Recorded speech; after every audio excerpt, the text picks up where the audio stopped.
គឺកញ្ញាលីមិនចូលភ្នែករៀងនោះយូរហើយថ្ងៃនេះគ្រាន់តែចៃដន្យជួបគ្នាតែប៉ុណ្ណោះចុះមិនដេចក៏កញ្ញាលីចៃដន្យជួបបែបនេះទៅវិញព្រោះយើងបានឲ្យគេលួចបញ្ជូនដំណឹងនឹងណាអូហូចុះហេតុអីបានជាទ្រង់ជួយពួកយើងដល់ថ្នាក់នេះទី1ដើម្បីសងគុណស៊ឺជឺដែលបានជួយសង្គ្រោះជីវិតយើងទី2គឺយើងមើលទង្វើរបស់រាទីយៀតមិនចូលភ្នែកតាំងពីដើម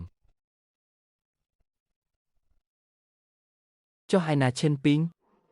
ត្រូវវិមានសេនាបតីលីចាប់ឃាត់ខ្លួនបាត់ហើយកញ្ញាលីថាគេបានញ៉ាំញ៉ំបំពេញអ្នកបម្រើស្រីក្នុងវិមានថែមទាំងបំផ្លាញកិត្តិយសគេហើយថានឹងប្តឹងទៅតុលាការទៀតមនុស្សអត់បានការ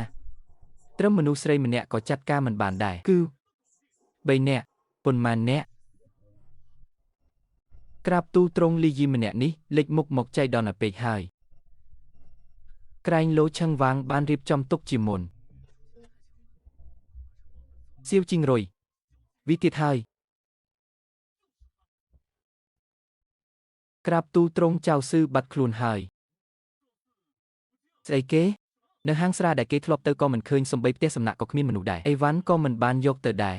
ច្បាស់ជាវិមានហើចេញលុយទិញទឹកចិត្តចៅស៊ឺហើយក្រាបទូលត្រង់រឿងដល់ថ្នាក់នេះទៅហើយពួកយើងគួរតែផ្អាកសិនទៅផ្អាក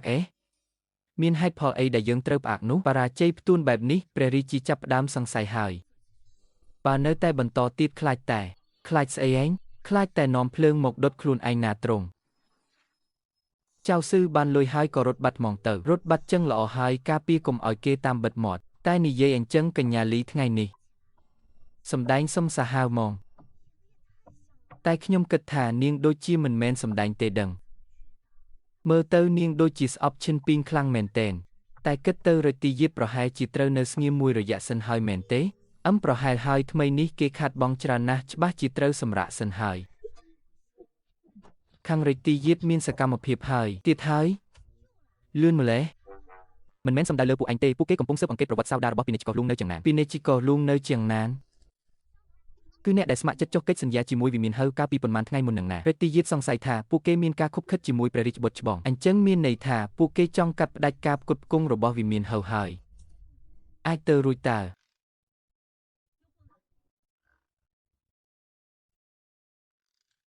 អ្នកស្រីធំទំនិញពីខាងជាងណានខែនេះមិនទាន់មកដល់ទេហេតុអីទៅគេថាផ្លូវទឹកស្ទះទូកឆ្លងកាត់មិនបានទេ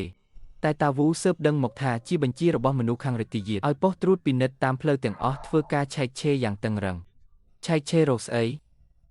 ឆែករកទំនិញកិច្ចពន្ធកងទូករបស់ពាណិជ្ជករលួងត្រូវគេរឹបអូសទំនិញ3ជើងរួចហើយគេថាត្រូវឆែកមើលឲ្យច្បាស់សិនយ៉ាងលឿន10ថ្ងៃយូរនឹងកន្លះខែឯណោះធ្វើបែបនេះគឺចង់កាត់ផ្លូវរស់ពួកយើងហើយ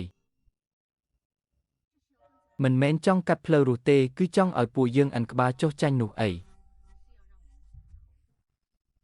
ទំនិញនៅជាងណានត្រូវគេរឹបអូសបាត់ហើយមើលទៅដឹងបាត់ហើយថារាទីយៀតកំពុងបង្ខំអ្នកស្រីធំឲ្យប្រកូលពួកឯងទាំងពីរនាក់ចេញទៅនោះអីប្រកូលចេញហេតុអីត្រូវប្រកូលកសិដ្ឋាននិងហាងដែលចំណោះឲ្យវិមានហើទំនិញភាគច្រើនគឺពឹងផ្អែកលើខាងជាងណាននឹងហើយបើកាត់ផ្ដាច់ការផ្គត់ផ្គង់បែបនេះមួយខែខាត់បង់រាប់ម៉ឺនឯណោះចុះខាងអ្នកស្រីធំគាត់ថាមានប្រសាសន៍មិនខ្លះគាត់មិនទាន់មានប្រតិកម្មអីទេតែមនុស្សក្នុងវិមានចាប់ផ្ដើមនិយាយខ្សឹបខ្សៀវគ្នាហើយនិយាយពីអីទៅគេថាពួកឯងជាតារាចង្រៃតាំងពីចូលក្នុងវិមាននេះមកមានរឿងញ៉ៃមិនចេះចប់ប្រើល្បិចមួយនេះរាទីយៀតពិតជាឆ្លាតមែនដាក់សម្ពាធពីខាងក្នុងមកតែម្ដងទោះអ្នកស្រីធំចង់ការពារពួកយើងក៏គាត់ត្រូវខ្វល់ពីអារម្មណ៍អ្នកនៅក្នុងវិមាននេះទាំងមូលដែរចុះពួកឯងមានវិធីអីដែរទេបើទំនិញជាងណានត្រូវគេរឹបអូសអញ្ចឹងយើងរកទំនិញពីកន្លែងផ្សេងមកទៅតើនគរដាឡាងធំវឹងវងប៉ុណ្ណឹងមិនមែនមានតែជាងណានមួយទេដែលចេះរកស៊ីនោះវាមិនងាយស្រួលអញ្ចឹងទេនៅសាក់មើលសិនទៅឈឹងយាឯងអាចរកបញ្ជីឈ្មោះសមាគមពាណិជ្ជករធំនៅរាជធានីបានទេបានអូនៅមានរឿងមួយទៀតឯងជួយស៊ើបមើលបន្តិចមើលថ្មីនេះមានកងពាណិជ្ជករថ្មីចូលមករាជធានីដែរអត់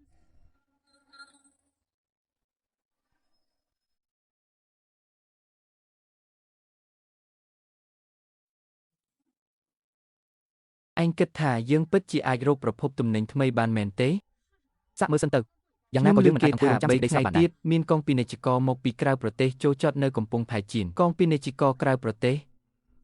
ហាយូនិយាយបានសាច់ការម្ដងវើយប៉ុន្តែកំពង់ផែជៀនឆ្ងាយពីរាជធានីជាង200 លីឯណោះត្រូវតាក់ទងគ្នាមិនទៅឲ្យឈឹងយាកទៅនាងរត់លឿនស្រាប់ហើយចុះបើកងពាណិជ្ជករនោះជាមនុស្សរបស់រាទីយៀតដែរនោះសាក់លបងផ្សងព្រេងម្ដងទៅបើមិនហ៊ានទេមានតែរងចាំឲ្យរាទីយៀតមកច្របាច់ពួកយើងនឹងហើយ រងាណាស់អើយចូលគេងទៅ